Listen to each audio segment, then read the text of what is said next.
Gracias, presidente. Esteban Durán, Vanguardia, Veracruz. Presidente, se mencionaba en algunos medios y en las redes sociales sobre los privilegios que tenían los médicos cubanos que llegaron a México, así como en qué condiciones que iban a cobrar mucho más que los residentes o los médicos mexicanos. Y en qué condiciones, presidente, también preguntarle, ¿van a llegar estos médicos a las zonas donde los médicos mexicanos no quieren llegar? ¿Va a haber algún cuidado especial respecto con la Guardia Nacional que los esté vigilando, que los esté cuidando, puesto que estas zonas son de alto riesgo por el crimen organizado y en las cuales pues, los médicos pues se han estado quejando igualmente por esta situación? Incluso todavía ha habido algunas manifestaciones al respecto. Pero aclarar esta situación, presidente, si efectivamente estos médicos cubanos gozan de estos privilegios que los mexicanos no. Van a ganar lo mismo que ganan los médicos mexicanos y van a tener la protección que tienen los mexicanos, que tenemos los mexicanos. A todos tenemos que protegerlos, sean mexicanos o sean extranjeros.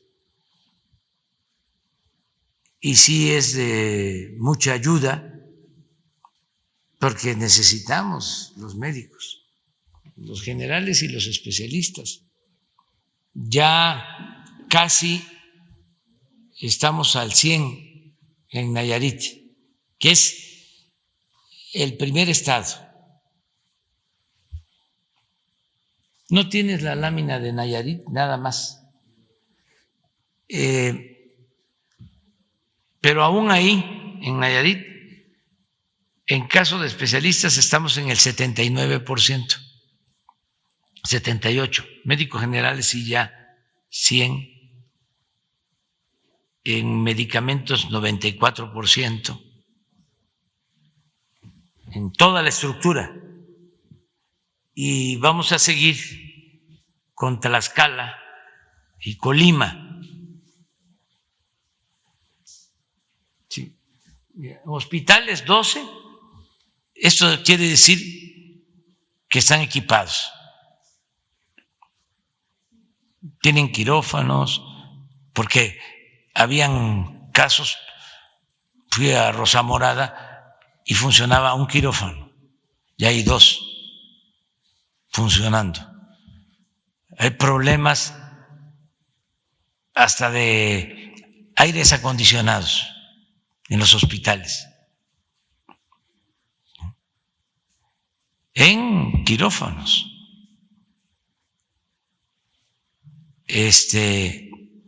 Realmente mucho abandono. Estas son las 3 unidades de tercer nivel, hospitales de especialidades, básicamente en Tepic. Y estos son centros de salud en todo el estado. Si no me equivoco, Nayarit tiene 20 municipios, pero a ver.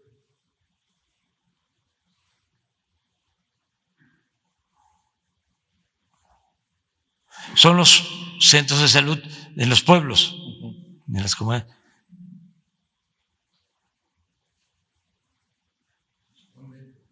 Sí. Médicos especialistas tenemos 75, 467 de 620. Y el propósito es tenerlos todos, porque esto implica tener médicos todo el tiempo, todos los turnos, fines de semana. Por eso estamos hablando de un modelo de salud ejemplar. Es mi compromiso, es el compromiso del gobierno que represento. Y nos están ayudando también los médicos y las enfermeras y desde luego la gente ahí en el Hospital de Rosa Morada, hay un Consejo Ciudadano. Y me dio mucho gusto que me encontré a un señor en un escritorio afuera de, no del hospital, sino en la sala, ahí su escritorio, y tiene una figura que se llama como supervisor ciudadano,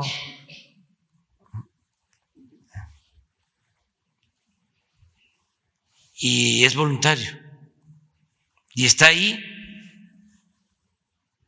para vigilar de que atiendan bien a los pacientes. Para eso está. Es un supervisor de los ciudadanos. Y así queremos en todos los hospitales. Por eso hablo de la participación de la gente.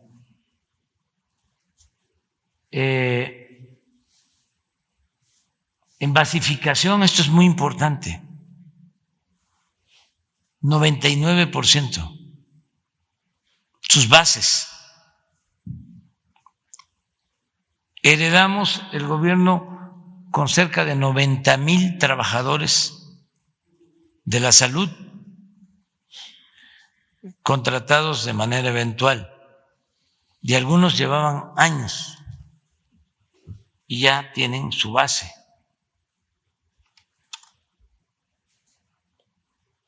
Capacitados 100% en segundo nivel de atención y 75% en el primer nivel. El primer nivel son los centros de salud.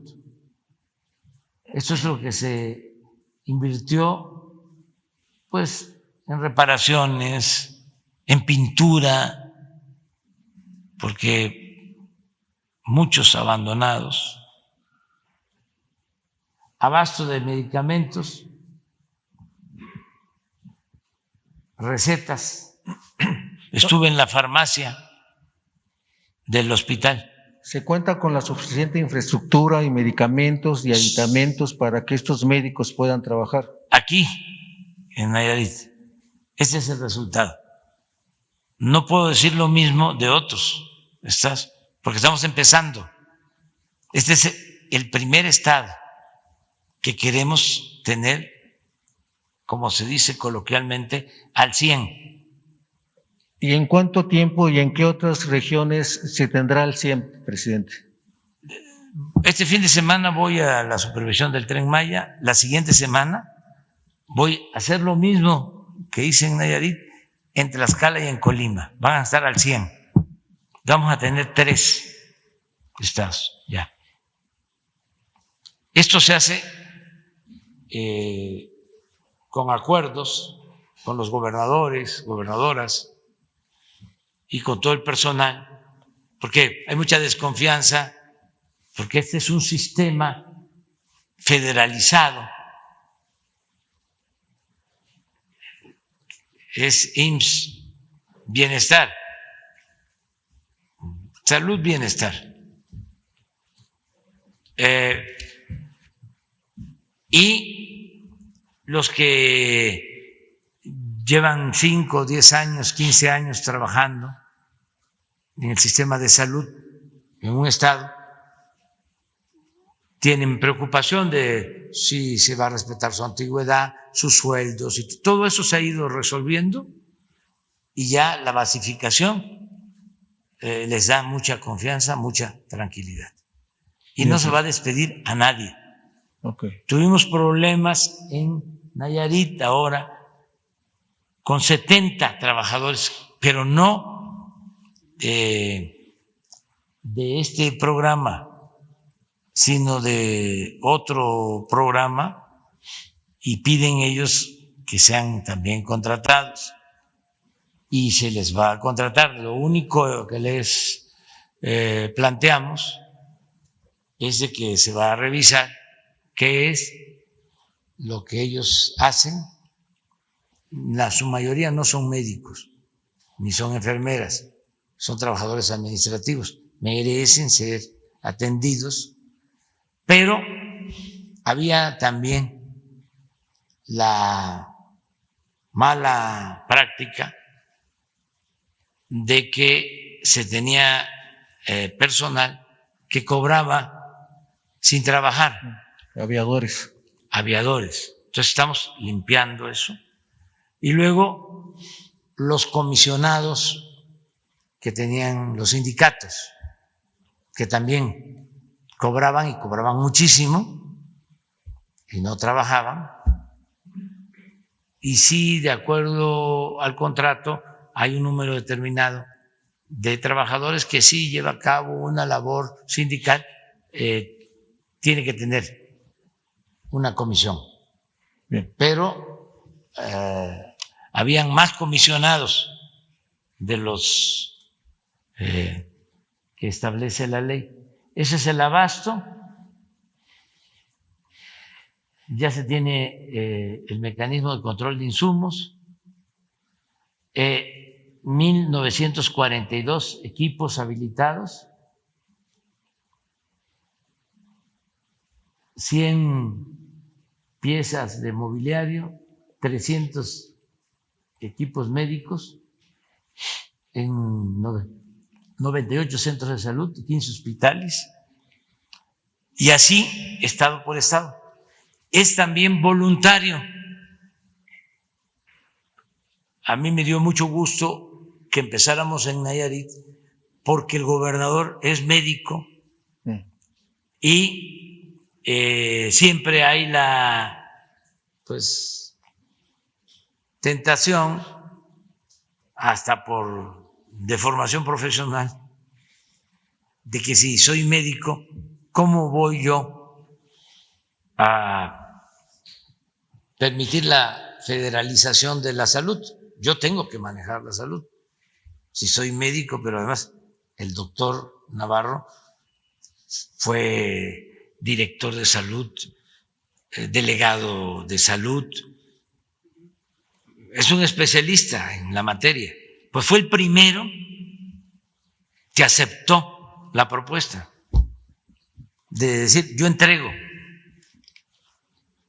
porque lo que hicieron antes fue descentralizar. Y esa descentralización no funcionó, o no funcionó bien. La federación lo que hacía era mandar los fondos para el llamado seguro popular, que ni era seguro ni era popular. Y esos fondos no se manejaban bien, no generalizo, pero había mucha corrupción y se usaban para otros fines. Y por eso surgieron toda una camada de políticos que se dedicaban a vender medicina y equipos. Y nos costó muchísimo todavía enfrentar ese grupo muy poderoso, porque incluso habían logrado que no se permitiera la importación de medicamentos. Se tenían que comprar los medicamentos en México y ni siquiera se compraban a los laboratorios, sino a estas empresas distribuidoras manejadas por políticos. Peor aún, estaba y sigue estando, y ahí vamos, el ISSSTE, porque ahí subrogaron todos los servicios, y detrás de las contrataciones de esos servicios están exfuncionarios públicos que estuvieron en el ISSSTE.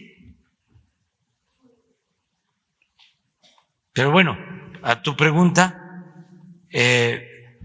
con algunos médicos cubanos, que les agradecemos mucho, vamos a terminar de cubrir en todos los estados.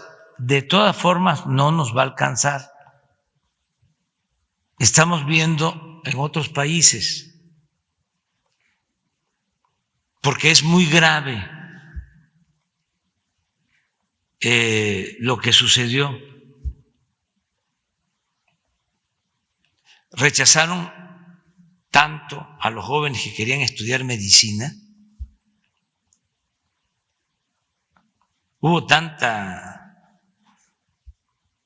exclusión irresponsable que tenemos déficit de médicos en México. No tenemos los médicos que necesitamos. Y no se trata aquí de que me contesten, o sea, así, de que estoy más pequeño que Francisco y Madero. Los invito al análisis, a la reflexión, que vean si lo que estoy diciendo es cierto o no, que me desmientan con pruebas, que me digan si tenemos pediatras para que tengamos pediatras en todos los hospitales públicos. Pero no es así, desgraciadamente.